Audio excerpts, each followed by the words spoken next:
All right, we want to thank Emily Jane Fox for coming in, keeping us posted on Michael Cohen News. Thank you, Emily. Now to this. In a late-night Twitter exchange, President Trump backed down to House Speaker Nancy Pelosi on the State of the Union this Tuesday, acknowledging that she controls the real estate on Capitol Hill. In tweets sent after 11 p.m. in Washington, the president wrote, "As the shutdown was going on, Nancy Pelosi asked me to give the State of the Union address. I agreed. She then changed her mind because of the shutdown, suggesting a later date. This is her prerogative. I will do the address when the shutdown is over. I'm not looking for an alternative venue for the address because there is no venue that can compete with the history, tradition, and importance of the House chamber. I look forward to giving a great State of the Union address in the near future."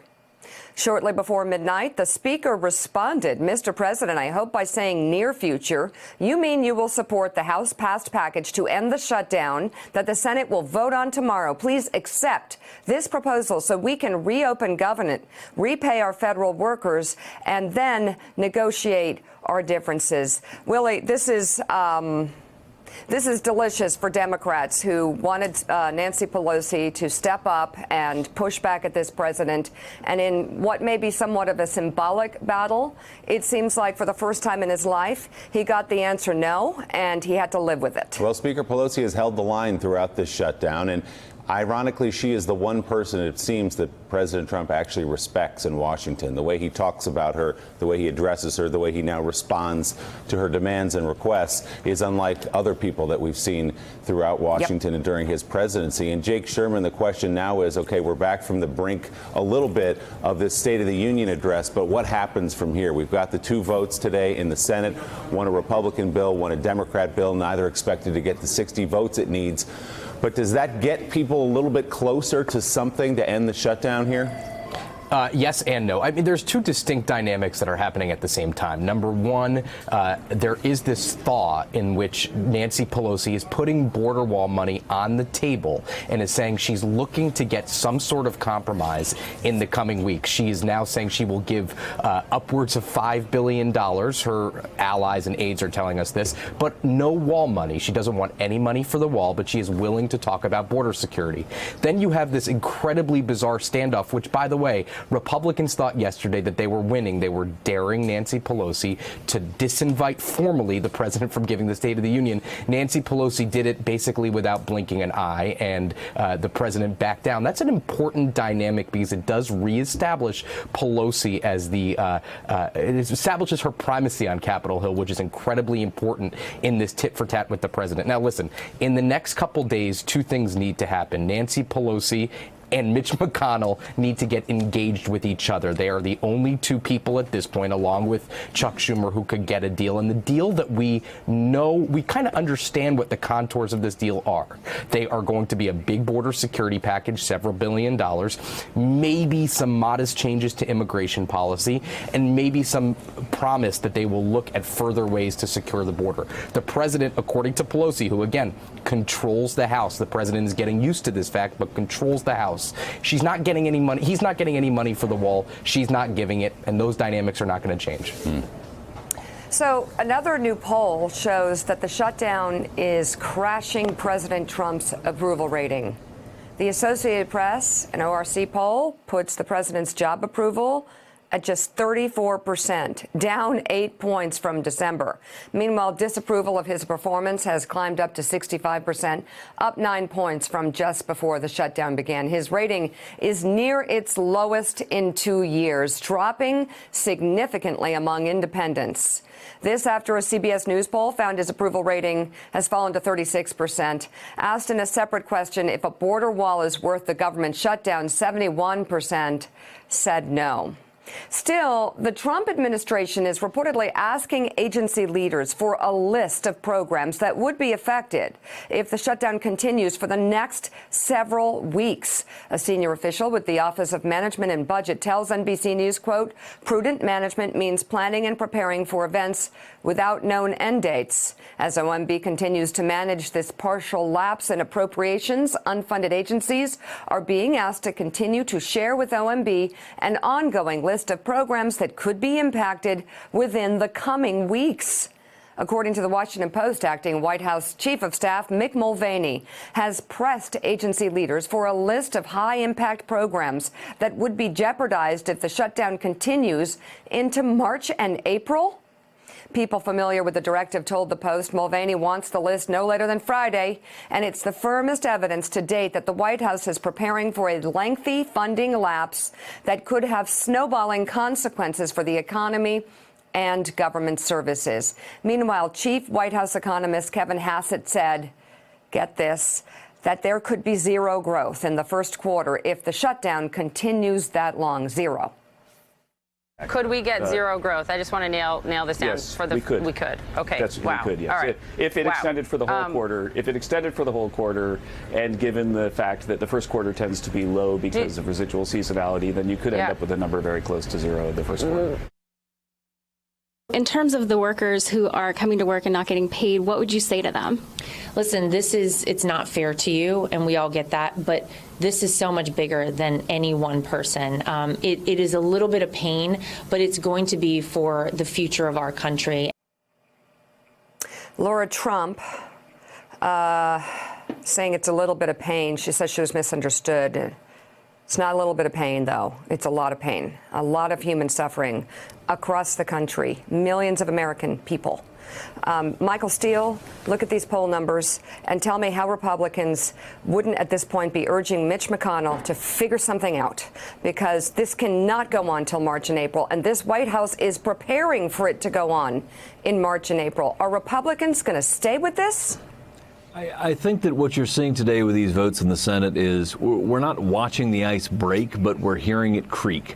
This is the beginning of the end of this shutdown. We're going to see an effort after we see that the president's plan can't pass and the Democrats' plan can't pass. You're going to see probably Senator McConnell and Speaker Pelosi working together to find the compromise language that gets the government open again. Not today, not tomorrow, but in the next week or two. And this is an easy thing. The wall is a MacGuffin. The wall is not a real policy. There are places on the border where a physical barrier makes sense. There are places on the border where it doesn't. You can improve and increase border security without building a Game of Thrones style wall across the southern border of the United States. And that's exactly what we're going to do. Well, hold on, Willie, sorry, just Michael, follow up. Can Democrats give him some sort of symbolic, safe-facing amount of money for the stupid wall?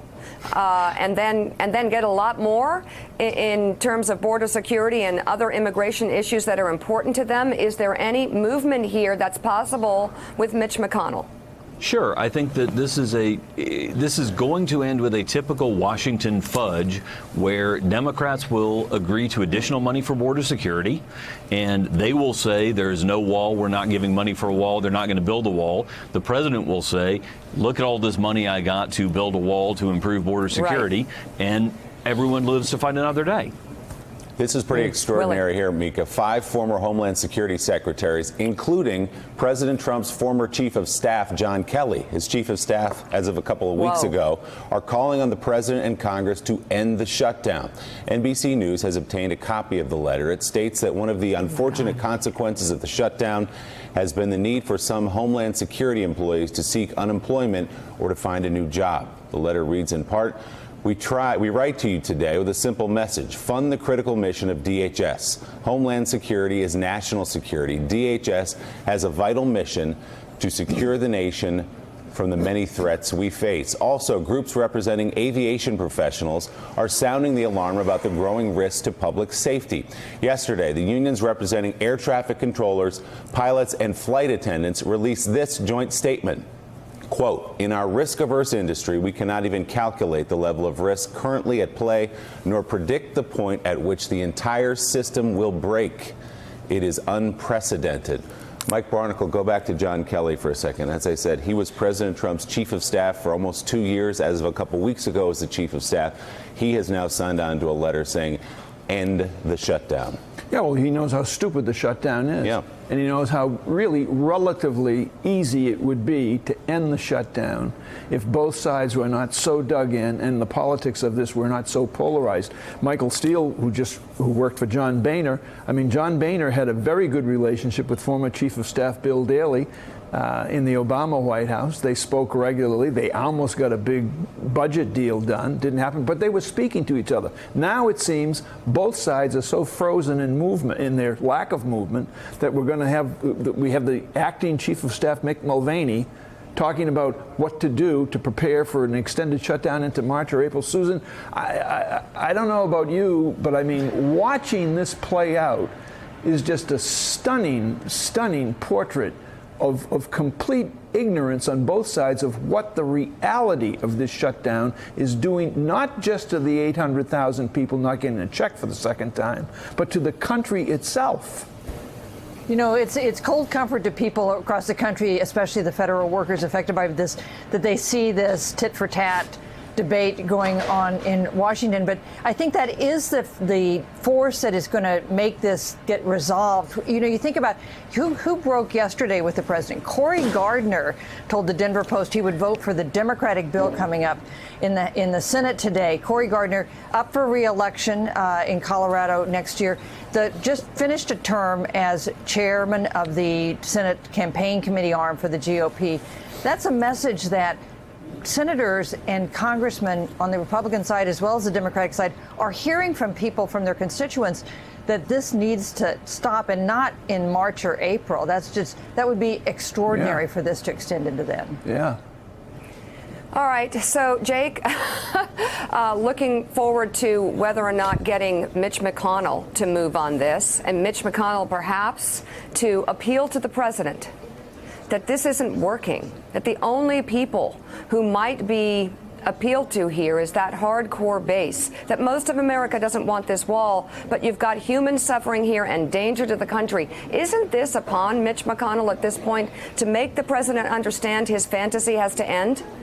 Yeah, well, it is, because he's going to have a member management problem, and Mitch McConnell understands that. Right now, the dam, and I agree with Mike Steele on this, the dam has not broken, but it is showing signs of cracks. It is showing signs of creaking, I guess is the word I'm looking for. But I don't know when that moment will come. But when it does come, I do believe, having covered McConnell for this long, and I assume Mike agrees here, I do believe that when he goes to the president with that information, the president will have to listen to him, because once McConnell decides to move, he will be able to override a veto at some point in the coming days or weeks. I don't know when that point is. It's probably in the next 2 or 3 weeks. When he decides to move, everyone will follow him. It's not like the House of Representatives. All of McConnell's Senate Republican colleagues follow him and listen to him. So when he decides to move, it will be a sign for the president that it's time to end this thing, and it's time to end it with what Mike said is a fudge, some sort of deal that allows both sides to declare victory and move on, because the president's agenda, to the extent he has one,